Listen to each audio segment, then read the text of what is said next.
For half a century, beginning here in 1924, the Big White Steamship was the great LA getaway, sailing the high seas to Catalina. She's carried over 25 million passengers since she was built. But this once graceful and gleaming steamer is today slipping off a sandbar, sinking into Mexico's Ensenada harbor. The effort to save her stalled. It's in a coma. The whole works is in a coma right now. It is a strange feeling to stand on a sinking ship. Fortunately, this ship is sinking slowly enough that the true believers say the Great White Steamship can be saved.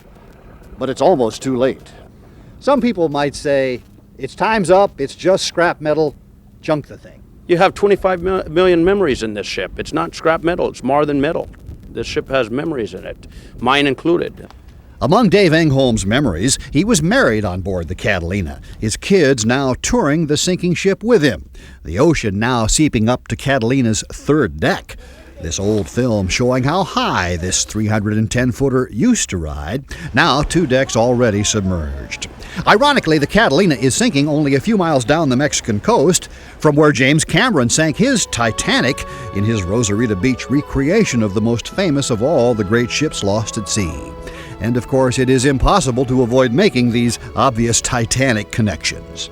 Now, if this sort of grand staircase rising out of the ocean isn't a shot from Titanic, I don't know what is. But unlike the Titanic's hopeless situation, they say the Great White Steamer has a chance. The hull is sound. The hull is 1-inch steel. 1-inch steel. Trouble is, when it's time and the tides against even 1-inch steel, eventually time and the tides win. So for Dave Engholm, this may be a losing battle.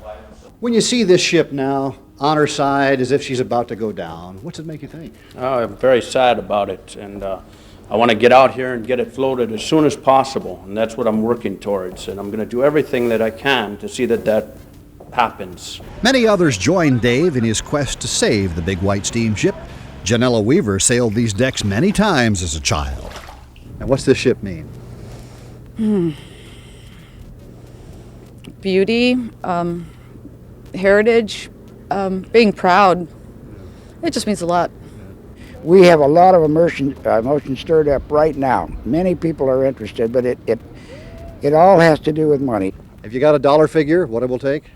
Yeah, we have an approximate figure of $200,000, but we're trying to cut corners on that by using volunteer divers and any way we can. Today, bigger, more glorious white steamships have stolen the spotlight, Ensenada Harbor being enlarged for more of those. Worst case scenario, if this effort to save the ship fails, the Mexican government might just tow her out to deeper water and let her sink away forever. I miss a boat like that, and people used to enjoy it. We always wore white clothes, you know. We didn't go like now, everybody goes like a tramp, you know. Now they have tied those yellow ribbons round the old steamer. But if you'll forgive these maritime metaphors, stormy seas still lie ahead. Complications over ownership, unpaid harbor fees, that sort of thing. But Dave is hoping the emotional tide stirred by the Titanic movie just a few miles up the coast will sweep him safely through the bureaucratic icebergs ahead. But if you deliver this ship to L.A., you're confident L.A. will... I'm very confident they'll embrace it with open arms.